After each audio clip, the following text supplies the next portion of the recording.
everyone, this is Muskan. Welcome to my channel. Today I am going to explain you the topic methods of teaching in institution of higher learning. So basically there are various methods जो जब भी एक teacher deliver करता है lecture तब वो use करता है, ठीक है। कुछ मेथड्स ऐसे होते हैं जो टीचर सेंटर्ड होते हैं, कुछ मेथड ऐसे होते हैं जो लर्नर सेंटर्ड होते हैं, फाइन। एंड कुछ एक ऐसे मेथड भी होते हैं जो मिक्सड होते हैं, मतलब जिसमें टीचर एंड लर्नर का इक्वल रोल होता है, फाइन। सो बेसिकली ये एनटीए नेट सिलेबस के अकॉर्डिंग, ये अपडेटेड सिलेबस के अकॉर्डिंग ये टॉपिक है जो कि बहुत ज़्यादा रिलेवेंट है आपके एग्ज़ाम पॉइंट ऑफ व्यू से। काफ़ी बार इसमें से क्वेश्चन पूछा जाता है। सो चलिए बिना किसी देरी के स्टार्ट करते हैं।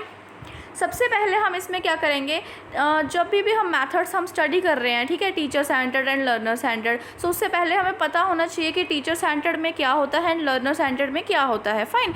सो सबसे पहले जब हमने सबसे पहला लेक्चर किया था उसमें हमने 2 मॉडल्स पढ़े थे। अगर आपने नहीं देखी है वो वीडियो सो आप प्लीज़ उसे प्लेलिस्ट में जाके देख सकते हैं, तब आपको अच्छे से समझ आ जाएगा कि कौन कौन से ऐसे 2 मॉडल्स होते हैं, फाइन। सो वैसा ही होता है, 2 मॉडल्स होते हैं हमारे पास, एक होता है पैडागोगिकल, एक होता है एंड्रागोगिकल। जो टीचर सेंटर्ड होता है वो होता है पैडागोगिकल एंड जो लर्नर सेंटर्ड होता है वो कौन सा होता है, वो एंड्रागोगिकल होता है। सो लगभग इसमें डिफरेंस रहेगा सेम, ठीक है। सो चलिए स्टार्ट करते हैं। सबसे पहला पॉइंट है टीचर इज़ प्राइम। जो टीचर सेंटर्ड होता है नाम से पता लग रहा है टीचर का मेन रोल होगा, ठीक है। लर्नर सेंटर्ड होता है उसमें लर्नर का मेन रोल होता है, फाइन। अब आगे हम चलते हैं। अब अगर टीचर का मेन रोल है तो ऑब्वियसली सब कुछ प्लानिंग वगैरह सब टीचर ही करेगा, खुद से करेगा, खुद के अकॉर्डिंग करेगा, तो ऑटोमेटिकली इसमें जो प्रोसेस रहता है वो क्या रहता है, फिक्स्ड रहता है। मतलब इसमें सब कुछ जो प्लानिंग है, क्या करेंगे, क्या असाइनमेंट्स होंगी, क्या टेस्ट्स होंगे, ठीक है, सब कुछ, कौन सा टॉपिक करवाना है क्लास में, सब कुछ टीचर ही डिसाइड करेगा, ठीक है। आगे हम चलते हैं लर्नर सेंटर्ड पे। वो क्या होता है, फ्लेक्सिबल होता है। अगर अब आप यूजीसी नेट की तैयारी कर रहे हो, खुद से कर रहे हो, ठीक है, तो ऑटोमेटिकली सी बात है आप खुद के अकॉर्डिंग शेड्यूल बनाओगे ना, ठीक है। चल ठीक है, आप कोचिंग ले रहे हो, ठीक है, but at the same time आपका खुद का इसमें शेड्यूल रहता है ना, मेन रोल तो आपका ही रहता है, ठीक है। आप खुद डिसाइड भी करते हो कि आज हमें ये टॉपिक करना है, कल हमें ये टॉपिक करना है, ये इतने दिन में हमने ये यूनिट कंप्लीट करना है, फाइन। सो इसमें क्या रहता है, फ्लेक्सिबिलिटी रहती है। लर्नर अपने अकॉर्डिंग जो है उसे चेंज कर सकता है, ठीक है। आगे हम चलते हैं थर्ड पॉइंट पे, that is teacher guides and monitors the learners. इसमें बेसिकली वही बात है कि अगर टीचर मेन है तो इसमें बेसिकली वो क्या करता है, सिर्फ और सिर्फ लर्नर्स को गाइड करता है एंड मोनिटर करता है। जैसे जब आप स्कूल में होते थे, बच्चे होते थे, तब क्या करते थे, टीचर सिर्फ और सिर्फ गाइड करते थे, आपको बताते थे कि आपको ये करना है, आपको ये करना है, ऐसे करना है। अगर आप कहीं गलत होते थे वो थोड़ा सा बता देते थे। नॉर्मली वो गाइड करते थे एंड वो ऑब्जर्व करते थे कि आप पढ़ रहे हो या नहीं पढ़ रहे हो। बट इसमें क्या होता है, इसमें वो ऑब्जर्वेशन से ज़्यादा इनकरेज करते हैं। जो टीचर होते हैं ना लर्नर सेंटर में, वो आपको इनकरेज करेंगे कि हाँ आपका पेपर क्लियर हो जाएगा, आप कर सकते हो, ठीक है, आप पढ़ सकते हो। दैट्स मीन मतलब वो इनकरेज करते हैं बेसिकली इसमें। And at the same time वो सपोर्ट भी करते हैं, ठीक है, वो सपोर्ट भी करते हैं कि हाँ अगर आपको कोई भी मटेरियल चाहिए, ठीक है, कोई भी कंटेंट चाहिए तो वो आपको प्रोवाइड करके देते हैं, फाइन। आगे हम चलते हैं नेक्स्ट पॉइंट पे, that is knowledge is given and fixed. जो टीचर सेंटर्ड होता है ना, इसमें बेसिकली नॉलेज टीचर प्रोवाइड करता है, दैट्स इट। मतलब इसमें फिक्स होती है, उसके पास जो नॉलेज है टीचर के पास वो प्रोवाइड कर देगा, दैट्स इट। जो लर्नर सेंटर्ड होता है ना, इसमें नॉलेज क्रिएट की जाती है। क्रिएट कैसे की जाती है, अब जो टीचर है, ठीक है, वो कुछ ना कुछ आपको ना वो दे देगा, मतलब कोई असाइनमेंट्स दे देगा, कुछ केस स्टडी दे देगा, कुछ प्रॉब्लम दे देगा। सो वो कहेगा देन आप खुद अपना माइंड लगा के जो है इसका सोल्यूशन निकालिए या अपने आइडियाज़ डेवलप कीजिए। सो इन दैट केस आपकी नॉलेज क्रिएट होगी ना, ठीक है। आगे हम चलते हैं नेक्स्ट पॉइंट पे, दैट इज़ अब जो टीचर सेंटर्ड होता है ना, उसकी जो ड्यूरेशन होती है, जो पीरियड होता है स्टडी का, वो फिक्स होता है। मतलब वो पूरा का पूरा फिक्स रहेगा।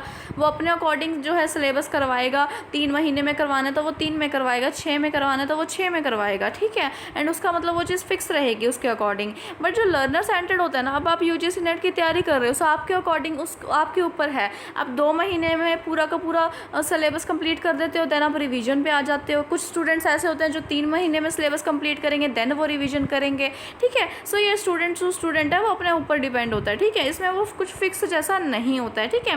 नेक्स्ट हम चलते हैं नेक्स्ट पॉइंट पे, लास्ट पॉइंट पे, that is less chance for motivation and self learning. इसमें क्या होता है, लेस चांस होता है एंड इसमें क्या होता है, मोर चांस होता है। जो टीचर सेंटर्ड होता है ना, अब ऑब्वियसली सी बात है, जो टीचर आया उसने काम दिया, आपने करा, दैट्स इट। मोटिवेशन तो कुछ हुई नहीं, ना ही वहाँ पे सेल्फ लर्निंग हुई, ना ही यहाँ पे टीचर वो मोटिवेट करता है, ना ही यहाँ पे आप कुछ सेल्फ लर्निंग कर सकते हो अपनी। मतलब कोई, मतलब जितना टीचर आपको स्कूल में काम दे देता था आप उतना ही कर लेते थे, है ना, कुछ एक्स्ट्रा तो नहीं करते थे ना। जब जैसे आप बड़े होते हो, ठीक है, इस स्टेज पे आके क्या होता है बेसिकली अब आप सेल्फ लर्निंग करते हो, ठीक है। अब आपको कोचिंग में जितना करवा दिया जाएगा ठीक है, बट आप खुद भी घर पे आके उसको करते हो ना, ठीक है, सेल्फ लर्निंग भी करते हो। And at the same time जो है अदर सोर्सेज से भी आप मैटर इकट्ठा करने की कोशिश करते हो, पढ़ने की कोशिश करते हो। सो इसमें क्या होता है, सेल्फ लर्निंग हो पाती है। सो फाइन, अब हम पढ़ते हैं नेक्स्ट पॉइंट पे, दैट इज़ जो हमारा मेन टॉपिक है, मेथड्स क्या क्या हो सकते हैं टीचर सेंटर्ड में, लर्नर सेंटर्ड में। फाइन, अब आपको ये क्लियर हो गया ना, इससे पहले ये क्लियर करवाना ज़रूरी था कि टीचर सेंटर्ड में मेनली होता क्या है एंड लर्नर सेंटर्ड में मेनली होता क्या है, ठीक है। अब इसमें कई सारे मेथड आ जाएंगे। जो टीचर सेंटर्ड होता है उसमें अब टीचर प्राइम होता है, ये मैंने आपको बता दिया। सो अकॉर्डिंगली इसमें जो जो मेथड्स बनेंगे वो क्या बनेंगे, सबसे पहला है लेक्चर मेथड। लेक्चर मेथड बहुत ही ज़्यादा पुराना मेथड है, मोस्ट कन्वेंशनल मेथड है, मतलब सबसे पुराना मेथड है। At the same time and is preferred by many teachers. इसको कई सारे टीचर्स प्रेफर करते हैं क्योंकि लगभग टीचर्स को यही होता है जैसे पुराने टाइम में चला रहा था, टीचर आया एंड अपना लेक्चर दे के चला गया, दैट्स इट। ना वो कुछ इनोवेशंस करते थे, ना वो कुछ ग्रुप एक्टिविटीज़ करवाते थे, ठीक है। सो ये बेसिकली कई सारे टीचर्स प्रेफर करते हैं। फाइन, सो इसमें बेसिकली क्या होता है, जो टीचर होता है वो क्या होता है, वो एक एक्टिव पार्टिसिपेंट होता है, वो मेन होता है। एंड स्टूडेंट्स क्या होते हैं, पैसिव लिसनर होते हैं, मतलब वो सिर्फ सुनते हैं, दैट्स इट। वो कुछ अपना पॉइंट वगैरह नहीं रखते हैं इसमें, ठीक है। And usually the students do not converse with the teacher during the lecture by the teacher. जब टीचर प्रोवाइड करवा रहा है, बेसिकली कर रहा है, लेक्चर प्रोवाइड कर रहा है, उस टाइम पे स्टूडेंट्स उनके साथ कोई बातचीत नहीं करते हैं किसी भी टाइप की, मतलब जो टॉपिक से रिलेटेड ही होती है बेसिकली। मतलब वो अपना फीडबैक नहीं देते हैं, वो क्वेश्चनिंग भी ज़्यादा नहीं करते हैं, बस टीचर आया, अपना पढ़ाया और चला गया, दैट्स इट, ठीक है। सो ये इसको हम बोल सकते हैं कि ये वन वे कम्युनिकेशन होता है, राइट। मतलब इसमें सिर्फ और सिर्फ एक ही साइड से बात अपनी बोली जाती है, दूसरी साइड से सिर्फ सुनी जाती है, दूसरी साइड से कोई भी रिस्पॉन्स इसमें नहीं दिया जाता। सो ये बेसिकली क्या बन जाती है, एक वन वे कम्युनिकेशन बन जाती है, ठीक है। नेक्स्ट क्या बोल रहा है, इसमें वही चीज़ है कि क्लास सिर्फ सुनती है एंड कुछ ना कुछ मेन पॉइंट्स जो होते हैं वो लिख भी लेती है, ठीक है। नॉर्मली जब जैसे आप बच्चे होते थे क्या करते थे, जैसे हम सुनते थे, ठीक है, एंड जो मेन पॉइंट्स होते थे वो आप लिख लेते थे, ठीक है, एक नोटबुक में, ठीक है। But at the same time इसको हम टू वे बना सकते हैं। जो लेक्चर मेथड है ना, ये होता तो वन वे ही है, ठीक है, बट इसको टू वे बनाया जा सकता है अगर टीचर जो है वो फीडबैक लेता है, अगर टीचर अलाउड करता है बच्चों को कि वो क्वेश्चन पूछ सकते हैं, ठीक है। सो ऑटोमेटिकली सी बात है, देन वो टू वे बन सकता है कम्युनिकेशन। मतलब इधर से भी क्वेश्चनिंग आ रही है, ठीक है, एंड इधर से एक साइड से आंसर दिया जा रहा है, ठीक है। सो बेसिकली टू वे बन सकता है अगर टीचर अलाउड करे तो, ठीक है। बट हाँ इधर कोई भी डिस्कशन नहीं होती है। लेक्चर मेथड में किसी भी टाइप की डिस्कशन नहीं होती है यूजुअली, बस हाँ ठीक है, क्वेश्चंस पूछ के, मतलब क्वेश्चंस अलाउड करके बेसिकली स्टूडेंट्स को कि वो पूछ सकते हैं, हम इसको टू वे बना सकते हैं। फाइन, आगे हम चलते हैं इसके कुछ ना कुछ एडवांटेजेस एंड लिमिटेशंस पे।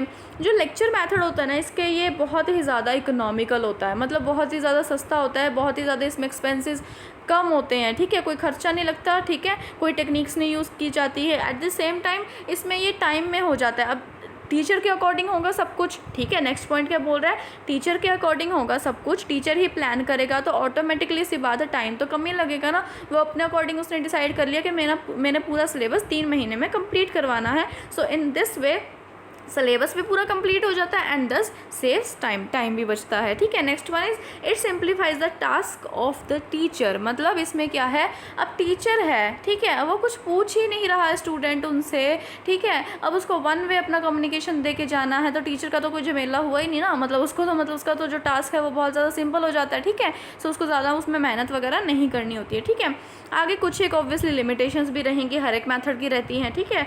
जैसे प्लस होते हैं, it provides very little opportunity for the students activity and to get problem solved.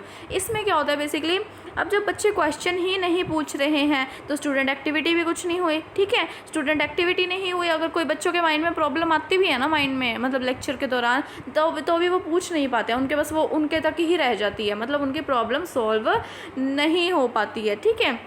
Then next one is जो इंटरेस्ट है, एबिलिटीज़ है, इंटेलिजेंस वगैरह है स्टूडेंट्स की, उसका भी ध्यान नहीं रखा जाता। टीचर को जो टॉपिक करवाना होता है अपने इंटरेस्ट के अकॉर्डिंग वो वही टॉपिक करवाता है इसमें, ठीक है, वो उनका ध्यान में नहीं रखता है बच्चों का। नेक्स्ट वन इज़ जो इसमें अपॉर्चुनिटीज़ होती है वो बहुत ज़्यादा लिमिटेड होती है। किस चीज़ की? लर्निंग प्रोग्रेस की। मतलब एक बच्चा जो है उसका इवैल्यूएशन प्रोसेस इसमें बहुत ज़्यादा कम रहता है। कौन सा बच्चा कितनी प्रोग्रेस पे है, कितना सीख रहा है, उस चीज़ पे बिल्कुल भी ध्यान इसमें नहीं दिया जाता है। फाइन। सो ये थे हमारे advantages and disadvantages lecture method के। नेक्स्ट वन इज़ जो टीचर सेंटर में बेसिकली आता है, that is team teaching method. अब टीम टीचिंग मेथड क्या है? नाम से पता लग रहा है, जिसमें टीम इन्वॉल्व होगी, ठीक है। ऐसा नहीं होता है कि इसमें स्टूडेंट्स की होगी। बेसिकली इसमें क्या होता है टीम टीचिंग में, मतलब कई सारे टीचर्स, मतलब 2 और मोर टीचर्स जो होते हैं वो मिलके प्लानिंग करते हैं, मिलके एग्जीक्यूशन करते हैं, मिलके ही इवैल्यूएट करते हैं कई सारे स्टूडेंट्स को, ठीक है। सो बेसिकली इसमें और लेक्चर मेथड में यही डिफरेंस है। इसमें भी लेक्चर ही दिया जाता है, बस लेक्चर मेथड में एक ही टीचर इन्वॉल्व होगा, वही आपको लेक्चर देगा। एंड जो टीम टीचिंग होती है ना, बेसिकली इसमें क्या होता है टीम टीचिंग, मतलब इसमें कई सारे टीचर मिलके जो है करेंगे वर्क, चाहे वो प्लानिंग करनी है, चाहे वो उस चीज़ की एग्जीक्यूशन करनी है, चाहे बच्चों की इवैल्यूएशन करनी है। इसमें दो या फिर दो से ज़्यादा बेसिकली टीचर इन्वॉल्व रहते हैं, ठीक है। अब 2 या 2 से ज़्यादा टीचर्स रहेंगे तो इसका बेनिफिट क्या होगा पढ़ाने में? Sharing the best faculty by more students, इसमें यही चीज़ होगी। अब 2 या फिर 2 से ज़्यादा टीचर्स हैं तो सबके एक्सपीरियंसेस भी अलग अलग होंगे ना, ठीक है। सब अपने अपने फील्ड में एफिशिएंट होंगे, तो ऑब्वियसली सी बात है स्टूडेंट्स को अल्टीमेट बेनिफिट हो जाएगा ना। उनकी कोई क्वेरी है वो अलग अलग टीचर से जाके पूछ सकते हैं, ठीक है। मतलब उनको जो है बेस्ट फैकल्टी मिल पाती है, ठीक है, टीचर्स की। At the same time optimum utilize हो जाता है ऑफ मल्टीपल टीचिंग टेक्निक्स। अब हर एक का माइंड अलग अलग होता है, ठीक है। ए टीचर है वो अपनी कोई इनोवेटिव टेक्निक बता सकता है, बी अपनी जो है, सी अपनी बता सकता है। सो इसमें क्या है कई सारी टेक्निक्स का multiple eight the same time use हो सकता है। फाइन। अब कुछ ना कुछ लिमिटेशंस भी रहेंगे। अब हमने ये तो बोल दिया कि कई सारे टीचर्स हैं वो मिलके पढ़ा लेंगे, उनको ढूंढना भी तो पड़ेगा ना पहले, ठीक है ना। सो बेसिकली जो टीचर्स हैं उनको फाइंड करना बहुत ज़्यादा डिफ़िकल्ट हो जाता है, ठीक है। मतलब जिनमें प्रॉपर एक अच्छे वो एफिशिएंट हो, मतलब जो स्पेशल कॉम्पिटेंसी होती है, मतलब एक एफिशिएंट जो टीचर है वो ढूंढना ही मुश्किल हो जाता है, ठीक है। उसके अलावा जो है अब कई सारे टीचर्स मिलेंगे तो ऑब्वियसली सी बात है कन्फ्लिक्ट्स रहेंगे, लड़ाइयाँ रहेगी। वो कहते हैं ना मतलब जहाँ मतलब इतने सारे जने हो जाएँ, ग्रुप हो, तो वहाँ पे उतने ही ज़्यादा कन्फ्लिक्ट्स के चांसेस भी रहते हैं। जितना बड़ा ग्रुप उतने ज़्यादा चांसेस होते हैं किसके? कन्फ्लिक्ट्स के। फाइन। उसके अलावा क्या है प्लानिंग एंड शेड्यूलिंग में भी टाइम काफ़ी ज़्यादा जाता है, ठीक है। अब ऑब्वियसली सी बात है वन टाइम तो होता नहीं है, प्लानिंग भी चलती रहती है, शेड्यूलिंग वगैरह, सो इन सब में ही रह जाता है बंदा, ठीक है। सो इसमें काफ़ी ज़्यादा टाइम चला जाता है। सो मेन आपको ये करना है कि इसमें से जो क्वेश्चन पूछा जाएगा वो इस तरीके से पूछा जा सकता है कि या तो कौन सा मेथड क्या होता है, मतलब उसका मीनिंग पूछ लेंगे, ठीक है, मतलब इस मेथड में क्या होता है, ठीक है। या फिर आपसे ये पूछ लेंगे कि 4 मेथड्स के नेम दे दिए, इसमें से आपको बताएंगे कि इसमें से आपको बताना है कि टीचर सेंटर्ड कौन सा है या फिर इसमें से लर्नर सेंटर्ड कौन सा है। सो आपको क्लासीफाई करना होगा एग्जाम में, ठीक है। अब नेक्स्ट हम चलते हैं थर्ड बेसिकली मेथड पे, दैट इज़ टीवी और वीडियो प्रेजेंटेशन। अब ये मेथड क्या बोलता है अभी? इसमें क्या हो रहा है बेसिकली ये एक तरीके का मतलब इम्प्रूव्ड वर्जन है, ठीक है ना। टेलीविज़न और जो वीडियो प्रेजेंटेशन होती है ये एक इम्प्रूव्ड प्रेजेंटेशन होती है वीडियो और ऑडियो प्रेजेंटेशन की, ठीक है। इसमें बेसिकली क्या होता है, in this method also teacher is centred. Teacher तो मेन ही होता है, मतलब वो प्रेजेंट तो वो खुद ही करेगा, ठीक है। बच्चों का इसमें खास रोल नहीं होता है, लेक्चर मेथड की तरह ही है। बस इसमें इतना सा फ़र्क हो जाता है कि टीचर जो है डिलीवर करता है लेक्चर, वो लेक्चर मेथड में भी करता था, वो फीडबैक वहाँ भी नहीं लेता था। बस इसमें इतना सा फ़र्क हो जाता है, इसमें जो लेक्चर है वो किसके थ्रू जो है डिलीवर किया जाता है, वो टीवीज़ के थ्रू डिलीवर किया जाता है, वो पीपीटीज़ के थ्रू डिलीवर किया जाता है, ताकि थोड़ा सा इम्प्रूवमेंट हो सके, ताकि बच्चों को थोड़ा सा इंटरेस्टिंग लगे क्लास। अगर पीपीटीज़ होंगी, अगर टीवीज़ के थ्रू पढ़ाया जाएगा तो बेसिकली उनको थोड़ी सी इंटरेस्टिंग लगती है, दैट्स वाई ये मेथड अडॉप्ट किया जाता है। But at the same time इसमें किया क्या जाता है, इसमें भी लेक्चर मेथड की तरह सिर्फ और सिर्फ लेक्चर ही दिया जाता है, दैट इज़ वन वे ही होता है। फाइन। सो बेसिकली वही इसके हम लेक्चर मेथड के अकॉर्डिंग इसके हम एडवांटेजेस एंड डिसएडवांटेज लिख सकते हैं। First one is plus points इसके क्या रहेंगे, मैनी जो इंपॉर्टेंट पर्सनैलिटीज़ एंड एक्सपर्ट्स होते हैं, ठीक है, वो आ सकते हैं brought to the classroom through video presentation. अब किसी भी टॉपिक की वीडियो प्रेजेंटेशन दिखाई जा रही है, मतलब आपको रियल लाइफ एग्जाम्पल दिखाया जा रहा है या आपको ऑनलाइन जो है क्लास के अंदर ही बेसिकली वीडियो प्रेजेंट की जा रही है, तो जो वीडियो में जो पर्सन होंगे, मतलब जो एक्सपर्ट्स होंगे, वो क्या होंगे, वो वहीं बैठे बैठे, मतलब जहाँ पे वो हैं, ठीक है, बेसिकली, या उनकी कोई पुरानी कोई वीडियो है, बेसिकली कोई लेक्चर है, वो आपको दिखाया जा रहा है, ठीक है। सो बट वो वहीं बैठे बैठे आप उनसे मिल सकते हो, ठीक है, मिल सकते हो इन द सेंस वो आपकी क्लास में जो है आप उनका लेक्चर सुन सकते हो, ठीक है, समझे। मतलब इसमें क्या होता है, बेसिकली आपको सिर्फ और सिर्फ एक जो आपका टीचर प्रेजेंट है उसका ही नहीं, बल्कि जो वीडियो प्रेजेंटेशन है उसकी वजह से बेसिकली आपको कई सारे एक्सपर्ट्स को भी सुनने को मिल जाएगा, ठीक है। Main thing is that. उसके बाद क्या है, that is lecture become interesting. वही चीज़ है, इंटरेस्टिंग बनाने के लिए मेनली ये किया जाता है। अगर अब वीडियो प्रेजेंटेशंस का यूज़ किया जाएगा तो लेक्चर जो होता है वो मोर अंडरस्टैंडिंग बनता है, मोर इंटरेस्टिंग बनता है। फाइन। अब जो लिमिटेशंस है वही सेम लेक्चर मेथड की तरीके से रहेंगी कि ये इसमें टू वे कम्युनिकेशन बहुत ज़्यादा कम होता है, ठीक है। जो वीडियो प्रेजेंटेशन में उसमें वो लाइव थोड़ा ना है, उसमें तो जस्ट उनकी वीडियो दिखाई जा रही है, तो वो एक्सपर्ट्स से आप उनका लेक्चर तो सुन सकते हो, बट वो टू वे कम्युनिकेशन नहीं रहता है, ठीक है। उसके अलावा जो है जो टेक्नोलॉजी है बेसिकली उसमें उसके साथ एडजस्ट करना भी बहुत ज़्यादा डिफ़िकल्ट हो जाता है, ठीक है। समटाइम्स कुछ जो टीचर्स होते हैं वो लेक्चर मेथड का ही मतलब जो वो यूज़ करते हैं, ठीक है, पुराने टीचर्स। सो वो कई बार अगर वो पीपीटीज़ के थ्रू पढ़ा रहे हैं तो उन्हें 15-20 मिनट तो शुरू के उन्हें टेक्नोलॉजी के साथ एडजस्ट करने में ही लग जाता है, ठीक है, हर एक लेक्चर में। सो वो चीज़ प्रॉब्लम क्रिएट कर सकता है। एट द सेम टाइम वही है, टाइम कंज्यूमिंग हो सकता है। कई बार जैसे मतलब टीचर आया क्लास में, कई बार लाइट नहीं है, ठीक है, कई बार उन्हें पीपीटी चलानी नहीं आई, कई बार वो चली नहीं है, या एटसेट्रा कुछ भी प्रॉब्लम हो सकती है, तो वो टाइम कंज्यूमिंग बन सकता है। फाइन। आगे हम चलते हैं लर्नर सेंटर्ड पे। अब ये थे हमारे टीचर सेंटर्ड के मेथड। जो मेनली टीचर सेंटर्ड में आएंगे वो लेक्चर मेथड ही आएगा, ठीक है। उसी के ही आगे इम्प्रूव्ड वर्जन है, दैट इज़ टीम टीचिंग, जिसमें 2 से 2 या फिर 2 से ज़्यादा जो बेसिकली टीचर्स हो जाते हैं। उसके अलावा दैट इज़ टीवी और वीडियो रिप्रेजेंटेशन। फाइन। अब नेक्स्ट हम चलते हैं दैट इज़ लर्नर सेंटर्ड पे। अब लर्नर सेंटर्ड में क्या होता है, जो लर्नर प्राइम होता है, मतलब लर्नर का रोल ज़्यादा होगा। इसमें अब कौन कौन से आते हैं, दैट इज़ असाइनमेंट्स। अब जो असाइनमेंट्स होती हैं आपको भी मिलती होंगी, कॉलेजेस में मिलती होंगी, ठीक है, यूनिवर्सिटीज़ में आपको मिली ही होंगी। फाइन। सो असाइनमेंट्स क्यों दी जाती है, basically number of purpose such as acquiring additional information. अब ऑब्वियसली सी बात है, अब आपको कोई टीचर असाइनमेंट्स दे देते थे कॉलेज में, तो अब आप एडिशनल इन्फॉर्मेशन निकालते थे, बुक्स से निकालते थे, गूगल करते थे, ठीक है, उनका सर्वे करते थे, उनको अप्लाई भी करते थे। कुछ एक ऐसे प्रैक्टिकल सब्जेक्ट्स होते हैं जिनमें आपको बेसिकली वो प्रॉब्लम सम्स वगैरह दे देते थे, तो आपको उसको सॉल्व करना होता था। मतलब जैसे जो न्यूमेरिकल प्रॉब्लम्स होती हैं वो आपको सॉल्व करनी होती थी। सो बेसिकली इन सब का मेन जो पर्पज़ रहता था वो यही रहता था कि ताकि जो स्टूडेंट्स हैं वो खुद का माइंड लगाएं, सर्वे करें, रिसर्च करें एंड खुद अपने आइडियाज़ डेवलप करके अपनी जो असाइनमेंट्स हैं वो बनाएं, ठीक है। सो बेसिकली इसमें क्या रहता है, the nature of assignments should be such that the students may not merely copy from the books. ये मेन पॉइंट है। कई बार होता था ना भाई, मतलब हमें जो है कॉलेजेस में असाइनमेंट दे देते थे टीचर, ठीक है, हम क्या करते थे, एज इट इज़ वही टॉपिक गूगल पे लिखा एंड जस्ट सेम उसको कॉपी कर दिया, या फिर हमने बुक्स में से भी एज इट इज़ उसको कॉपी कर दिया, उसमें हम कुछ खुद का तो ऐड करते ही नहीं थे बना के, ठीक है। सो बेसिकली वो चीज़ होती है, कुछ ऐसा टॉपिक दो जो इनोवेटिव हो, एट द सेम टाइम जो उसमें बच्चे हैं वो खुद का माइंड भी लगा सकें, ठीक है। सो ऑब्वियसली सी बात, अब खुद का माइंड लगाएंगे, खुद काम करेंगे, तो इसके एडवांटेज क्या रहेंगे, वो इंडिपेंडेंटली काम कर सकते हैं, इससे उनकी जो क्रिएटिविटी है वो भी क्या होगी, इंक्रीज़ होगी, ठीक है। एट द सेम टाइम जो है उनकी जो प्रॉब्लम सॉल्विंग एबिलिटीज़ हैं, मतलब उनके सामने जब प्रॉब्लम्स आएंगी कि हाँ भी हम रिसर्च कर रहे हैं, कोई जो प्रैक्टिकल क्वेश्चन है वो दिए हैं, उसको कैसे सॉल्व करना है, सो उनकी जो स्किल्स हैं, बेसिकली जो उनकी एबिलिटीज़ हैं वो क्या होंगी, वो शार्प होंगी, वो स्ट्रॉन्ग बनेंगी। फाइन।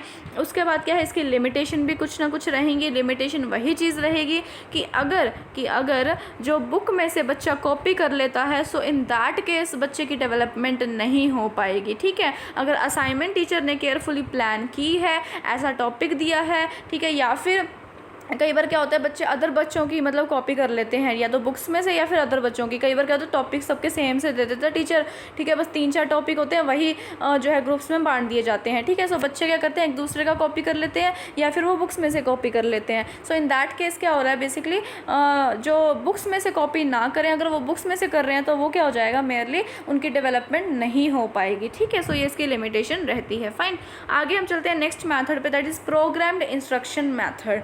अब ये मेथड क्या बोलता है, दैट इज़ जो लर्निंग है ना बेसिकली, इस मेथड में क्या होता है जब टीचर एक प्रोग्राम्ड इंस्ट्रक्शन मेथड अडॉप्ट करता है व्हाइल डिलीवरिंग द लेक्चर, सो इसमें क्या करेगा टीचर, प्रॉपर फीडबैक लेता है। इसमें हर एक स्टेप पे फीडबैक होता है, मतलब इंस्ट्रक्शन के टाइम पे अब कोई भी टॉपिक है वो चल रहा है, ठीक है, क्लास में करवाया जा रहा है, देन आपको हर एक पॉइंट के बाद आपको क्वेश्चन पूछे जाएंगे, हर एक पॉइंट के बाद आपका क्या लिया जाएगा, इसमें फीडबैक लिया जाता है। मेन थिंग इज़ दैट कि जो प्रोग्राम्ड इंस्ट्रक्शन मेथड होता है इसमें क्या होता है, ये प्रॉपर एक स्ट्रक्चर्ड मेथड होता है, हाईली स्ट्रक्चर्ड मेथड होता है। एट द सेम टाइम एक प्रॉपर सीक्वेंस पे बेस होता है, मतलब जो सिलेबस होता है वो टॉपिक वाइज चलता है, प्रॉपर सीक्वेंस वाइज चलता है, and at the same time her step में जो है वो फीडबैक लिया जाता है। अब वो फीडबैक लिया जाएगा तो वो एक प्लस पॉइंट भी बनेगा, क्योंकि फीडबैक लिया जा रहा है, जहाँ पे फीडबैक होगा वहाँ पे ही इम्प्रूवमेंट्स होंगी, ठीक है, ताकि टीचर को भी पता लगेगा कि क्या फीडबैक आ रहा है, बच्चों को भी पता लगेगा कि हम कितना सीख रहे हैं, ठीक है।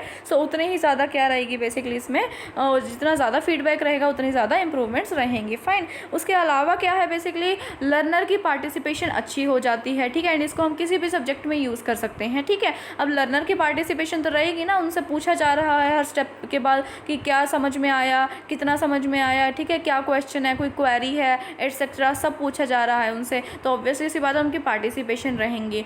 बट सम टाइम क्या होता है वो इसकी एक लिमिटेशन बन जाती है, दैट इज सम टाइम क्या होता है बच्चे ना डिमिनिश्ड हो जाते हैं, मतलब उनका जो मोटिवेशन है ना वो घटने लग जाता है, वो कम होने लग जाता है आफ्टर सम टाइम। अब ऑब्वियसली सी बात है, अब आप क्लास में जाते हो पढ़ने, ठीक है, आपको क्या किया जाए, टीचर आपको हर थोड़ी थोड़ी देर बाद क्वेश्चन पुट अप कर रहा है, ठीक है, हर थोड़ी थोड़ी देर बाद आपसे फीडबैक ले रहा है, ठीक है। सो अगर बाय चांस कई बार क्या होता है बच्चों को कोई क्वेश्चन नहीं समझ में आया, ठीक है, बट वो अगर हर पॉइंट के बाद ही, हर स्टेप के बाद ही अगर उनसे फीडबैक लिया जा रहा है, उनसे क्वेश्चन पूछे जा रहे हैं, तो बच्चा क्या होगा, वो नर्वस भी हो सकता है, एट द सेम टाइम वो इरिटेट भी हो सकता है, एट द सेम टाइम उनका जो मोटिवेशन है वो भी क्या हो सकता है, डाउन हो सकता है। या फिर अगर बच्चे को फीडबैक उसने दिया, ठीक है, एंड टीचर ने भी उसको रिवर्ट बैक किया, ठीक है, सो इसमें क्या हो रहा है बेसिकली उसको इम्प्रूवमेंट करनी थी अपने नेक्स्ट स्टेप में, बट वो स्टिल इम्प्रूवमेंट नहीं कर पाया, ठीक है, नेक्स्ट स्टेप में। सो इन दैट केस उसका मोटिवेशन डाउन हो जाता है अगर आप इतना ज़्यादा फीडबैक ले रहे हो तो, ठीक है। अब आगे हम चलते हैं नेक्स्ट मैथड पे, दैट इज़ ह्यूरिस्टिक मैथड। अब ये मैथड काफ़ी ज़्यादा इंपॉर्टेंट है। ये किसने दिया था, प्रोफेसर आर्मस्ट्रॉन्ग ने दिया था इसको। फर्स्ट ऑफ ऑल तो इसके ऑथर का नेम याद रखिए आप, ठीक है, and then next one is, अब ये मैथड बोलता क्या है बेसिकली, ठीक है, ये मेथड क्या बोलता है, जो स्टूडेंट है ना वो खुद ही अपनी प्रॉब्लम सॉल्व करें, मतलब टीचर उनको गाइड बिल्कुल भी, मतलब बहुत ज़रा सा करेगा, मतलब ना के बराबर करेगा, टीचर खुद ही अपनी प्रॉब्लम्स जो हैं उनको सॉल्व उन्हें करना होता है। In this method students has to find out the answer to his or her own problem. Fine, so इसमें क्या होता है बेसिकली, जब अब कोई भी प्रॉब्लम उनके सामने आई है, टीचर जो स्टूडेंट है बेसिकली सॉरी, जब वो खुद ही अपनी प्रॉब्लम को सॉल्यूशन निकाल रहा है तो ऑब्वियसली वो डिस्कवरर हो जाएगा नॉलेज का। अब कोई रिसर्च करेगा सॉल्यूशन निकालने के लिए तो उसे नॉलेज क्या है, वो नॉलेज ढूंढेगा, मतलब वो सर्च करेगा, तो वो क्या बन जाएगा, एक डिस्कवरर बन जाएगा नॉलेज का। एंड मेन एम इसमें यही होता है बेसिकली कि ना जो बच्चा है ना, कई बार उसके माइंड में क्वेश्चन आ जाता है कि लाइक ये चीज़ क्यों हुई है, ठीक है, मान लो कोई साइंस का फॉर्मूला है, ये कैसे बना है, ये क्यों बना है, ठीक है। सो बेसिकली हाउ की नॉलेज जो है वो गेन करने के लिए ये मेथड अडॉप्ट किया जाता है, ठीक है। इसमें मेन एम ये नहीं रहता है कि उनको नॉलेज प्रोवाइड करनी है, लाइक इसमें बोल रहा है that is the main aim of teaching is by this method is not to provide much facts about science, mathematics, grammar etcetera, but to teach how knowledge of these can be obtained. इसमें जो main M रहता है वो ये नहीं रहता कि उनको नॉलेज प्रोवाइड करनी है, मतलब इन सब सब्जेक्ट्स के बारे में उनको इसमें जो बेसिकली मेन टारगेट रहता है वो ये रहता है कि कैसे इन सब की नॉलेज हम गेन कर सकते हैं। मतलब कल को उनके सामने कोई प्रॉब्लम आ जाती है या तो वो उस सिचुएशन में बेसिकली खुद कैसे रिसर्च करेंगे, ठीक है, खुद उस चीज़ की नॉलेज कैसे गेन करेंगे, वो चीज़ इस मेथड के थ्रू उन्हें सिखाई जाती है। अब खुद ही करेंगे तो सबसे बड़ा एडवांटेज तो यही होगा कि सेल्फ लर्निंग, मतलब बच्चा इसमें खुद सीखेगा, ठीक है। उनके सेल्फ लर्निंग का स्कोप इसमें बहुत ज़्यादा वाइड हो जाता है, ठीक है। उसके अलावा जो है अब सेल्फ लर्निंग करेगा, खुद रिसर्च करेगा, तो उतनी ही ज़्यादा उनकी ग्रोथ एंड डेवलपमेंट के चांसेस रहते हैं। फाइन। उसके बाद क्या है, not much focus on factual knowledge. वही है जैसे मैंने इसमें बताया था आपको इस सेकेंड लाइन में, दैट इज़ कि जो इसमें फोकस है वो ये इस पर नहीं किया जाता कि उनको फैक्ट्स के बारे में नॉलेज प्रोवाइड करनी है। सो वही इसकी एक लिमिटेशन भी बन जाता है कि बच्चों को जो फैक्चुअल नॉलेज है, मतलब जो फैक्ट्स हैं कि लाइक हाइड्रोजन प्लस ऑक्सीजन करेंगे तो ये बनेगा, ठीक है, या मतलब मैथमेटिक्स का ये फॉर्मूला है, अकाउंट्स का ये formula, debit is equal to credit side, ठीक है। सो बेसिकली जो फैक्चुअल नॉलेज है ना उस चीज़ के ऊपर इसमें फोकस नहीं किया जाता है, ठीक है। नेक्स्ट मेथड पे हम चलते हैं, that is open learning method. अब ये मेथड क्या बोलता है, बेसिकली ये भी लर्नर सेंटर्ड होता है, इसमें भी लर्नर प्राइम होता है। ये नाम से पता लग रहा है ओपन लर्निंग, मतलब बेसिकली कोई मर्जी आगे लर्न करे, ठीक है। इसमें से कोई रिस्ट्रिक्शंस नहीं होती हैं। ये फ्लेक्सिबल मेथड होता है बेसिकली इंस्ट्रक्शन का, ठीक है। इसमें जो लर्नर होता है उसका ओपन एक्सेस होता है पीपल, मटेरियल, इक्विपमेंट के तरफ, मतलब उनके लिए बेसिकली ओपनली उन्हें एक्सेस कर सकता है। कोई भी रिस्ट्रिक्शंस नहीं होती है एडमिशन्स में, या फिर बहुत ही ज़्यादा कम। बेसिकली इसमें रिस्ट्रिक्शंस जो हैं या तो वो बहुत ज़्यादा कम रहेंगी या फिर बहुत मतलब ना के बराबर ही, मतलब होएंगी नहीं रिस्ट्रिक्शंस, ठीक है। सो ये बेसिकली होती है ओपन लर्निंग होती है। अब जैसे हम हैं बेसिकली मैं आपको प्रोवाइड कर रही हूँ ये लेक्चर, सो इस पे क्या आपका ओपन एक्सेस है, मतलब इस पे जो रिस्ट्रिक्शंस है वो बिल्कुल भी नहीं है। आप जस्ट आप सर्च कर सकते हो, ठीक है। सो आपको इजीली जो है ये लेक्चर मिल जाएगा आपको, मतलब आप कभी भी बैठ के इसको देख सकते हो। कोई भी इसके ऊपर कोई भी रिस्ट्रिक्शन किसी भी टाइप की नहीं है। सो बेसिकली ये क्या है, ये एक ओपन लर्निंग है जिसमें जो लर्नर है वो अपने हिसाब से जो है लर्निंग कर सकता है, एट द सेम टाइम उसको उसका ओपन एक्सेस मिलता है। फाइन।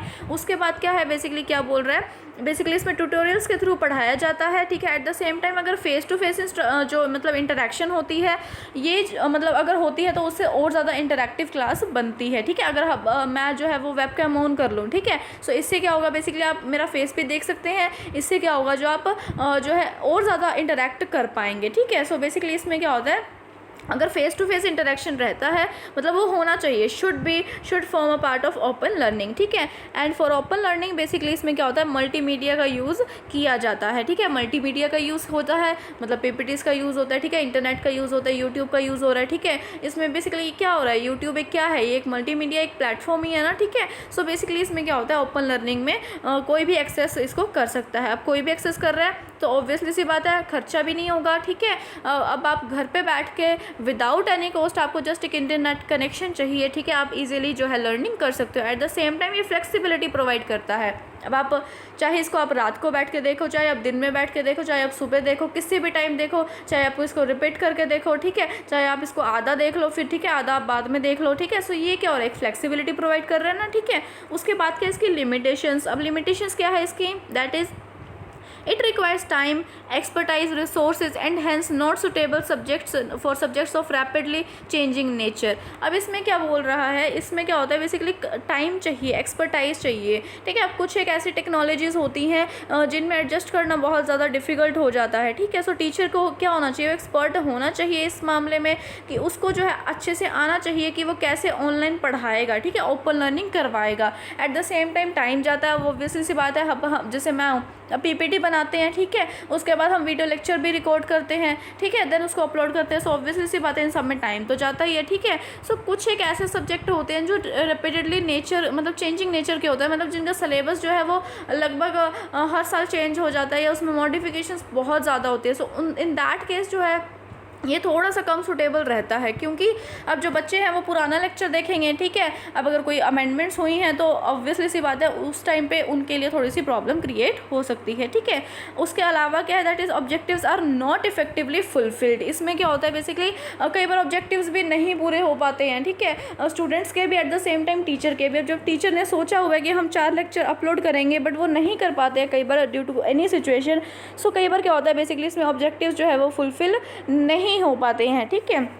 नेक्स्ट हम चलते हैं दैट इज़ केस स्टडी पे। इसमें भी क्या रहेगा, बच्चे का जो है वो मेन रोल रहता है। टीचर जो है उसने तो एक टॉपिक प्रोवाइड कर दिया, ठीक है, उसने एक केस स्टडी दे दी, ठीक है, उसके बाद जो है उसे प्रॉपर उसे सब करना किसने है, स्टूडेंट ने करना है। सो ऑब्वियसली सी बात है, इसमें केस स्टडी में भी जो मेन रोल होता है वो लर्नर का होता है, but at the same time इसको आप मिक्स्ड में भी इंक्लूड कर सकते हैं। कैसे कर सकते हैं, क्योंकि जब भी बच्चे को प्रॉब्लम आती है तो वो ऑब्वियसली सी बात है वो टीचर के पास जा भी सकता है, एंड टीचर उसको मैटर भी प्रोवाइड करते हैं केस स्टडी के दौरान। सो इन दैट केस बेसिकली क्या होता है, ये एक इसको आप मिक्स्ड में भी मेंशन कर सकते हो, बट आप प्रायोरिटी किसको दोगे, आप लर्नर सेंटर्ड मेथड को ही दोगे। अगर आपके पास ऑप्शन में लर्नर सेंटर्ड है एग्जाम में, सो आप किसको प्रायोरिटी दोगे, आप लर्नर सेंटर्ड को ही दोगे, ठीक है।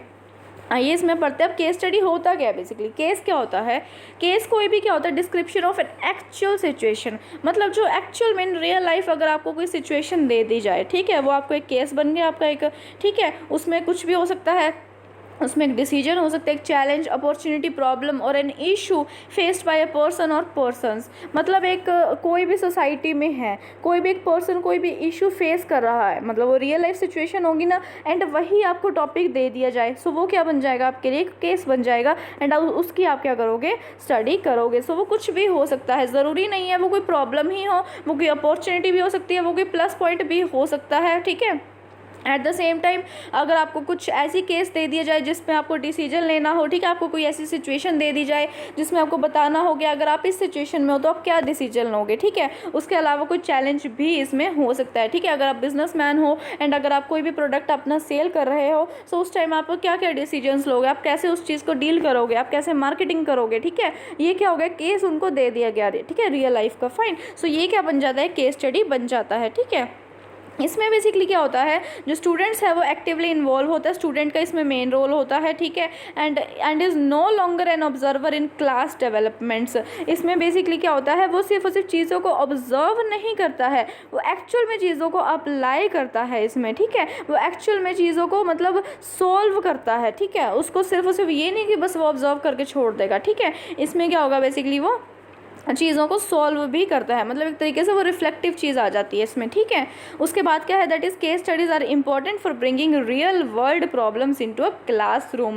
मतलब अगर आपको कोई सिचुएशन दे दी जाए रियल लाइफ की, रियल वर्ल्ड की, सो रियल वर्ल्ड प्रॉब्लम्स को क्लासरूम में लाने का एक बहुत ही ज़्यादा अच्छा मेथड है केस स्टडीज़, एंड बहुत ही ज़्यादा इंपॉर्टेंट भी है बच्चों की ग्रोथ के लिए एंड उनकी क्रिएटिविटी को जो है बेसिकली इन्हांस करने के लिए, ठीक है। सो यही इसके एडवांटेजेस बन जाएंगे। अब जब बच्चे इन्वॉल्व होंगे तो उनकी जो प्रॉब्लम सॉल्विंग स्किल्स है, मतलब जो रियल सिचुएशन है उनको कैसे सॉल्व करना है, कैसे डिसीजंस लेना है, ठीक है, सो वो चीज़ क्या होगी, इनकी कैपेबिलिटी जो है वो एनहेंस होगी। At the same time it ensures active participation which में लीड टू इनोवेटिव सॉल्यूशंस। इसमें क्या होता है, बच्चे जो हैं वो एक्टिवली पार्टिसिपेट करेंगे, खुद पार्टिसिपेट करेंगे, वो कॉपी नहीं करेंगे, खुद रिसर्च करेंगे, तो वो इनोवेटिव सॉल्यूशन भी किसी भी प्रॉब्लम का निकाल सकते हैं। Fine, next one is that is limitation. अब लिमिटेशन इसकी क्या हो सकती है, ये सारे के सारे सब्जेक्ट्स के लिए यूज़फुल नहीं होती है एंड सारी की सारी सिचुएशंस के लिए भी नहीं होती है एंड रिक्वायर्स एक्सपीरियंस। कुछ एक ऐसी सिचुएशन होती है लाइफ में जिसमें बेसिकली हम अपने आप को नहीं रख सकते हैं, ठीक है, या फिर वो उसमें जो है पॉसिबल ही नहीं होता है बेसिकली, या कुछ प्रैक्टिकल सब्जेक्ट है, अब जैसे मैथमेटिक्स है, ठीक है। अब मैथमेटिक्स में वो आपको क्या सिचुएशन देंगे, ठीक है, टीचर है वो आपको क्या केस स्टडी ज़्यादा नहीं दे सकते ना, ठीक है, कुछ हद तक दे सकते हैं बट ज़्यादा नहीं वो दे सकते। वो क्या कहेंगे, आप सम सॉल्व करके दिखाओ, ऐसा तो नहीं होता ना इसमें, ठीक है, मतलब सम वो सॉल्व करके दिखा देंगे बट वो जो रियल लाइफ में उसमें तो उसका कोई इतना कोई इम्प्लीकेशंस नहीं रहती है ना, ठीक है। अब एक बिजनेसमैन हो, आप कैसे अकाउंट्स बनाओगे, ठीक है, या आप कैसे जो है प्लस माइनस करोगे, ठीक है, ऐसी सिचुएशंस तो वो नहीं देंगे ना। सो बेसिकली कुछ एक ऐसे सब्जेक्ट्स होते हैं जिसमें जो केस स्टडी होती है ना वो पॉसिबल नहीं हो पाती है, ठीक है।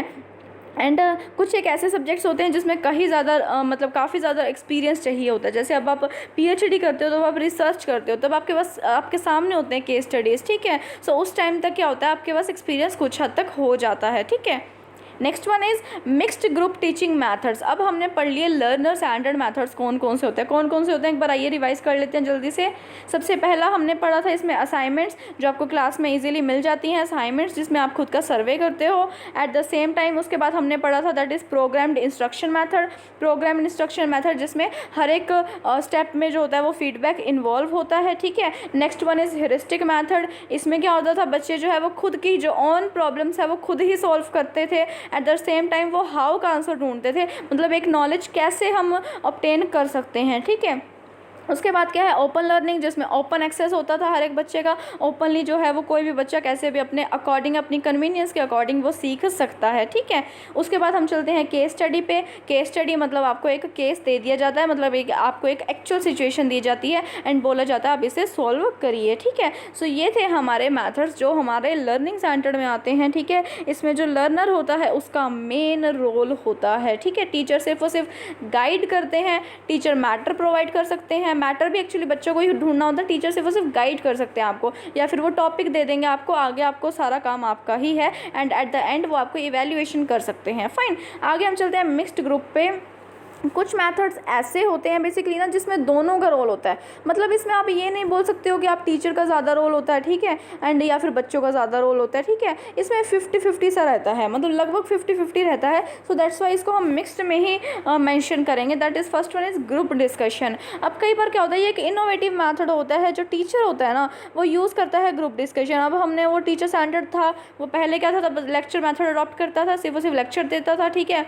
लर्नर सेंटर में वो बिल्कुल ही इनोवेटिव टेक्निक्स का यूज़ करता है, ठीक है, मतलब सब कुछ ही बच्चों पे छोड़ देता, मतलब छोड़ देता है, ठीक है। लगभग बच्चों को ही करना होता है सॉल्व सब कुछ, असाइनमेंट्स हो गया, केस स्टडीज़ हो गया, ठीक है, या प्रॉब्लम्स होगी।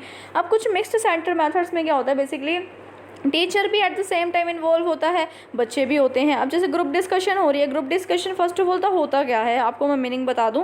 दिस इज मतलब ये एक सिचुएशन होती है that allows the students to share their views and opinions with other students. इसमें बेसिकली क्या होता है, कोई भी मतलब आप क्लास में कई बार आपकी हुई होगी, शायद आपके भी ग्रुप्स में होती होगी GD, ठीक है, आपके स्कूल्स में, आपके कॉलेजेस में होती होगी।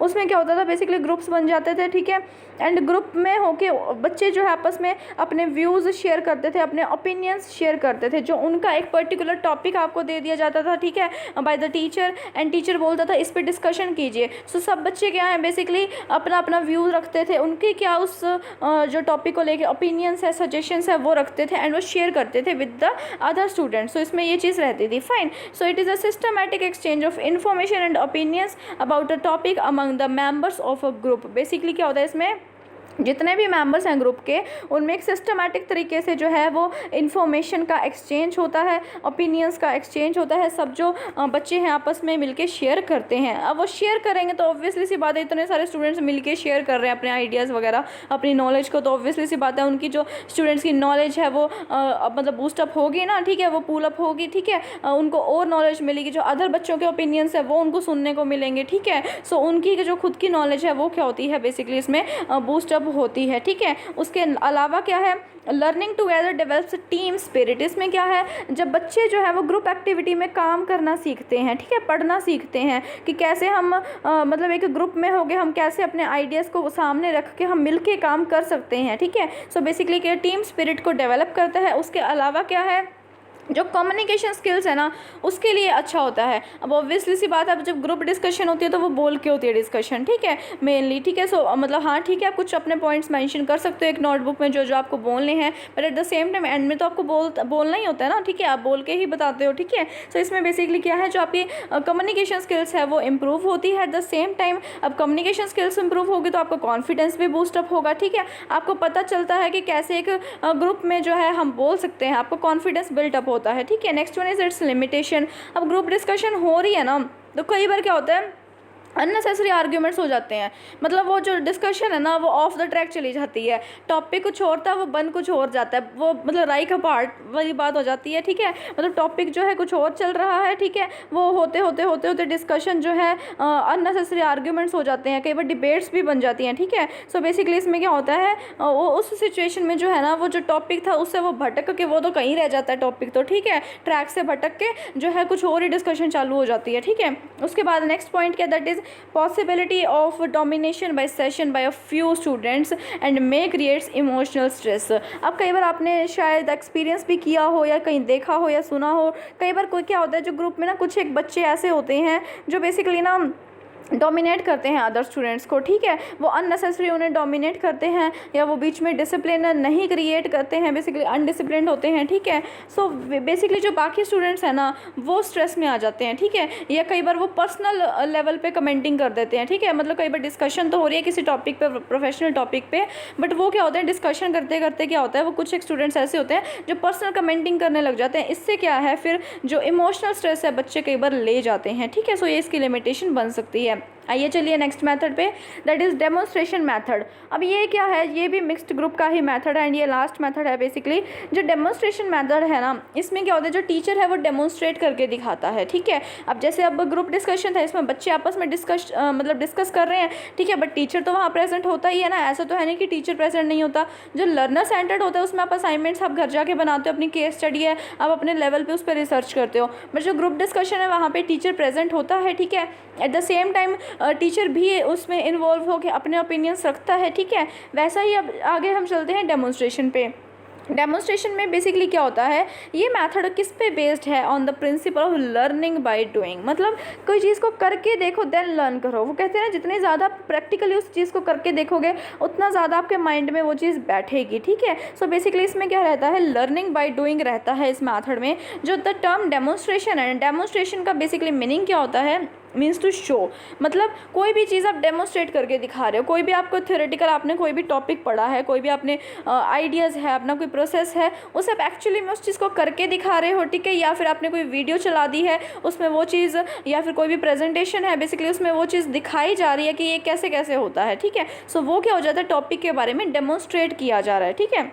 सो बेसिकली इसमें क्या होता है, demonstration can be defined as a combination of verbal explanation. मतलब टीचर एक साइड तो अपना वर्बली मतलब ओरली जो है वो एक्सप्लेन भी कर रहा है उस पॉइंट को, eight the same time live display भी चलता है उस चीज़ का जो उस टॉपिक में बेसिकली अगर कोई स्टेप्स हैं, कोई प्रोसीजर इन्वॉल्व है, ठीक है, या कुछ आइडियाज़ या फैक्ट्स हैं, उसको प्रेजेंटेशन के थ्रू जो है उसको दिखाया भी जा रहा है। मतलब दोनों चीज़ें हो रही हैं, ठीक है, वर्बल एक्सप्लेनेशन भी हो रही है, समझाया भी जा रहा है, एट द सेम टाइम उसको जो है दिखाया भी जा रहा है ताकि बच्चों को ईजिली जो है समझ में आ जाए। जैसे अब ट्रेनिंग दी जाती है, जैसे जब आप कंपनी में जॉब करने जाते हैं, जब वहाँ पर ट्रेनिंग दी जाती है वहाँ पर भी ऐसा ही होता है, ठीक है। वहाँ पर आपको डेमोन्स्ट्रेट करके दिखाया जाता है, मतलब कैसे आपको मशीन चलानी है, कैसे आपको मशीन पर वर्क करना है, ठीक है। सो वो चीज़ दिखाई जाती है ना, या फिर आपको कैसे आपको कंप्यूटर पे वर्क करना है वो चीज़ आपको पहले डेमोन्स्ट्रेट की जाती है, ठीक है। देन आपको जो है ट्रेनिंग के टाइम पे देन आपको वर्क दिया जाता है, ठीक है। सो वैसे ही होता है इसमें टीचिंग में भी, ठीक है।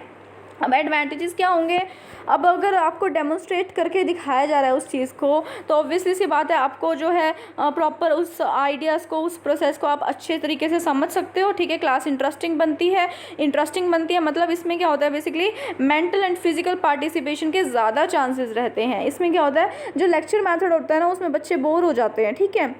इसमें क्या होता है वो बस सिर्फ फिजिकली प्रेजेंट होते हैं, ठीक है। अब जब बच्चे के सामने कोई चीज़ आप वीडियो दिखा रहे हो, ठीक है, सो उस चीज़ को वो बच्चे देखेंगे भी, ठीक है। सो उनकी फिजिकल मतलब जो है वो पार्टिसिपेशन वो तो रहेगी, एट द सेम टाइम वो मेंटली भी इन्वॉल्व हो पाएंगे, मतलब उनके लिए वो क्लास इंटरेस्टिंग बनती है, ठीक है। सो इससे क्या होता है बच्चों का वो इंटरेस्ट बना रहता है, उन्हें जो है चीज़ें ज़्यादा समझ में आती हैं। एंड समटाइम्स क्या होता है जो है ना टीचर कई बार खुद भी बुला लेता है जो है सामने फ्रंट पे बच्चे को, किसी भी स्टूडेंट को बुला लेता है, देन उनसे पूछता है, मतलब उनको बोलता है बेसिकली कि आप भी ये चीज़ करके दिखाइए, ठीक है। आप ये स्टेप जो है बेसिकली जो साइंस में एक्सपेरिमेंट्स होते हैं, ठीक है, उन सब में ये चीज़ें यूज़ होती है, लाइक आप ये एक्सपेरिमेंट करके दिखाइए, ठीक है। सो बेसिकली उसमें क्या होता है बच्चों की इन्वॉल्वमेंट भी एट द सेम टाइम ली जाती है, बच्चों से फीडबैक भी लिया जाता है, ठीक है। उसके बाद लिमिटेशंस क्या होती हैं, बेसिकली वही चीज़ है। अब ऐसे तो है नहीं वो सब बच्चों को बुलाएंगे, ठीक है। सो बेसिकली जो एक्सपेरिमेंटल प्रोसेस होता है ना उसमें काफ़ी कम बच्चों को अपॉर्चुनिटी मिल पाती है पार्टिसिपेट करने की, ठीक है। Only few get the opportunities to participate in the experimental process, काफ़ी कम बच्चों को मिल पाती है। अब ऐसा तो है नहीं वो एक एक बच्चे को बुलाएंगे एंड बोलेंगे कि आप एक्सपेरिमेंट कीजिए, ठीक है। वो दिखा देंगे, कोई भी एक स्टूडेंट को रैंडमली सिलेक्ट करेंगे एंड उनको बोलेंगे आप ये करके देखिए। हर एक को तो नहीं अपॉर्चुनिटी मिलती है ना, सो वो इसकी कई बार लिमिटेशन बन जाता है, ठीक है। सो ये थे हमारे बेसिकली मेथड्स दो जो हमारे आता है मिक्स्ड ग्रुप टीचिंग मेथड में, दैट इज़ ग्रुप डिस्कशन, जिसमें दोनों का इन्वॉल्वमेंट ही इक्वल सा रहता है। टीचर भी इन्वॉल्व होता है, at the same time student भी इन्वॉल्व होते हैं। And then next one is demonstration method, जिसमें डेमोन्स्ट्रेट करके दिखाया जाता है, बच्चों को भी इन्वॉल्व किया जाता है। सो ये थे हमारे mixed. And at the same time हमने पहले किए थे teacher centred, learner centred, and then अब हमने किए हैं मिक्स्ड। एंड सबसे पहले हमने क्या पढ़ लिया, इसका डिफरेंस भी पढ़ लिया कि टीचर सेंटर्ड होता क्या है बेसिकली एंड लर्नर सेंटर्ड होता क्या है। सो ये था हमारा आज का लेसन, आज का टॉपिक, जो बेसिकली बहुत ही ज़्यादा रेलेवेंट रहने वाला है आपके लिए एग्जाम पॉइंट ऑफ व्यू से। इसमें से क्वेश्चन बनने के पूरे चांसेस रहते हैं कि कौन सा मेथड किस में आता है, कौन से मेथड का क्या बेसिकली मीनिंग है, या कई बार उसकी एडवांटेज या डिसएडवांटेज भी पूछ ली जाती है। सो अगर आपको ये लेक्चर पसंद आया हो तो प्लीज़ इसे लाइक करें, शेयर करें ज़्यादा से ज़्यादा, एंड सब्सक्राइब करें मेरा channel. Thank you so much.